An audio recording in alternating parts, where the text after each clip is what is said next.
नमस्कार दोस्तों, मैं फिजा। स्वागत है आप सभी का 4PM न्यूज नेटवर्क पे। दोस्तों, आप सभी को पता होगा और इतिहास भी ये बड़े अच्छे तरीके से जानता है कि चुनाव हो और बीजेपी धांधली ना करे, ऐसा हो ही नहीं सकता है।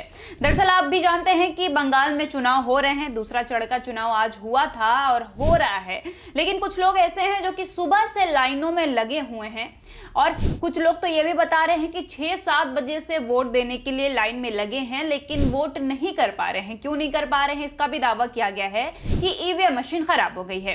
अब दोस्तों देखिए, जहां जहां भी चुनाव होते हैं बीजेपी कुछ ऐसी चाल चल देती है जिसको देखने के बाद सबको लगता है कि हाँ, चुनाव आयोग भी नहीं देख रहा है और बीजेपी की तो ये फितरत ही है धांधली करना। और जिस तरीके से अचानक से ईवीएम मशीन खराब हो गई है, तो इस पे कहीं ना कहीं एक संदेह बनता है कि आखिर क्या चल रहा है। क्या चुनाव आयोग इस पर ध्यान नहीं दे रहा है या फिर वापस से चुनाव आयोग बीजेपी से हाथ मिला चुका है। अब दोस्तों, पिछले कुछ सालों से या फिर पिछले कुछ दिनों से लगातार ये चर्चा हो रही है कि चुनाव आयोग जो है वो बीजेपी का बड़ा अच्छा और पुख्ता दोस्त बन चुका है, जो कि अब बीजेपी को जीतने के लिए जनता की जरूरत नहीं होती, बल्कि बीजेपी को जीतने के लिए वोट चोरी की जरूरत होती है और चुनाव आयोग की जरूरत होती है और फिर हमारे ज्ञानेश कुमार के जैसे एक अधिकारी की जरूरत होती है और फिर उसके बाद तो बीजेपी एकदम आसानी से जीत जाती है। दोस्तों, आज सत्ता की आंखों में आंखें डालकर पत्रकारिता करना मुश्किल हो गया है। हमारे 4PM नेशनल यूट्यूब और फेसबुक चैनल को, जिसे आपका प्यार और विश्वास हमेशा से मिलता रहा है, उसे बंद करके सरकार ने ये साबित कर दिया है कि वो आपके सवालों से कितना डरती है। मुश्किल दौर है, लेकिन हम न रुके थे और न ही रुकेंगे। हम सच के लिए हमेशा लड़ते रहेंगे। ऐसे में 4PM यूपी को ज्यादा से ज्यादा ज्वाइन करें और स्वतंत्र पत्रकारिता को जिंदा रखने के लिए जितना हो सके उतना हमारा आर्थिक सहयोग करें। आपके सहयोग से ये जंग हम जीत कर रहेंगे। अब दोस्तों, आपको सभी को याद होगा कि कुछ दिन पहले जब राहुल गांधी ने वोट चोरी का मुद्दा उठाया, फिर उनसे ये तक कहा कि आप फुटेज दिखा दीजिए भाई। आप हमको ये नहीं बता पा रहे हैं कि इतने नाम काटे गए, जोड़े गए, इतने एक्स्ट्रा लोगों ने वोट कैसे दिया, ये नहीं बता पा रहे हैं, तो कम से कम हमको सीसीटीवी फुटेज दिखा दीजिए। तो ज्ञानेश कुमार का जवाब तो आप सभी को याद होगा कि किस तरीके से उन्होंने कहा कि अपने माताओं और बहनों की फुटेज दिखाना सही है क्या, ये तो कानूनन अपराध है, और इसको उन्होंने गलत बताया था।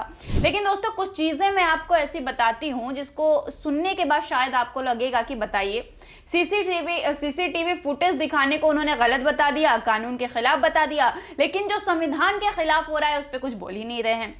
दरअसल कल की बात है, कल की खबर है कि रवि किशन बंगाल में खड़े होकर बड़े भरी मंचों से ये बात कह रहे थे कि अगर बीजेपी बंगाल में हार गई तो इसका सीधा मतलब यही है कि बंगाल से सनातन खत्म हो जाएगा। उनकी बातें सुन के तो ऐसे लगा कि इधर बीजेपी हारी और उधर ममता बनर्जी जीती और उसके बाद पूरे ममता बनर्जी ने पूरे बंगाल को मुसलमान कंट्री साबित कर दिया है। अब सोचिए दोस्तों कि चुनाव से ठीक एक दिन पहले धर्म के नाम पे राजनीति करना, क्योंकि रवि किशन ने तो साफ शब्दों में ये बात कही कि अगर आपको सनातन को बरकरार रखना है तो बीजेपी को वोट डाल दो। अब दोस्तों, आप सभी को पता होगा कि हमारे संविधान के जरिए से, हमारे क्या बोलते हैं, चुनाव आयोग के जितने भी नियम हैं उनके जरिए से इस तरीके से धर्म के नाम पे वोट मांगना आचार संहिता का उल्लंघन है। लेकिन एक तरफ बीजेपी के नेता ने इतना बड़ा उल्लंघन कर दिया कि सीधे भरे मंचों से जाके उन्होंने धर्म के नाम पे वोट मांगना शुरू कर दिया। लेकिन चुनाव आयोग की कामयाबी देखिए, उनकी अक्लमंदी देखिए कि उन्होंने कुछ उस पे बोला ही नहीं, और जिस तरीके से अपनी आंखों पे पट्टी बांध के रखी है, ऐसा लगता है कि ज्ञानेश कुमार के घर में इतनी बड़ी पेटी रख दी गई है कि देखो ये नोट है, नोट से अपने मुंह को बंद करो, अपनी जबान सिलवा लो, कहीं से भी जाके बस अपनी जो पोल है या फिर कानून है वो लोगों को मत बताओ या फिर लोगों के सामने अपनी पोल मत खोलना। अब दोस्तों, एक तो बात आपको मैंने रवि किशन की बता दी। आज की खबर है कि चुनाव प्रचार खत्म हुआ और उसके बाद बीजेपी के एक उम्मीदवार हैं जिनका नाम है भास्कर भट्टाचार्य। नजर आया कि वो तो गाड़ियों में कैश लेके बांट रहे हैं जनता को, और जनता ने ही पकड़ लिया कि ये तो चुनाव आचार संहिता का उल्लंघन है। अब दोस्तों, एक तरफ रवि किशन धर्म के नाम पे वोट मांग रहे हैं, एक तरफ भास्कर भट्टाचार्य प्रचार खत्म होने के बाद भी कैश बांट रहे हैं, उसके बाद भी ज्ञानेश कुमार की तरफ से अब तक कोई प्रतिक्रिया नहीं आई है या फिर चुनाव आयोग की तरफ से किसी भी तरीके का उल्लंघन बहन जैसी बातें नहीं कही गई है। अब क्यों नहीं कही गई है इसका भी जवाब मैं आपको बताती हूं। क्योंकि दोनों नेता भाजपा सरकार के थे, भारतीय जनता पार्टी के नेता थे। अब इनके जगह पे अगर कोई विपक्ष का नेता होता तो अब तक ज्ञानेश कुमार से लेके अमित शाह से लेके नरेंद्र मोदी तक सब हमको कानून पढ़ा चुका होते। क्योंकि कहीं ना कहीं अब भाई ये तो बड़ी सोचने वाली बात है कि ज्ञानेश कुमार जो कि बीजेपी के पल्लू में जाके बैठ गए हैं, उनको अपना धर्म ही नहीं पता, अपने पद की गरिमा ही नहीं पता, जो कि सिर्फ विपक्ष पे सवाल उठाते हैं, विपक्ष को कानून बताते हैं, लेकिन जो सत्ता पक्ष में है या फिर उनके नेता हैं उनको वो कुछ बता ही नहीं पा रहे हैं।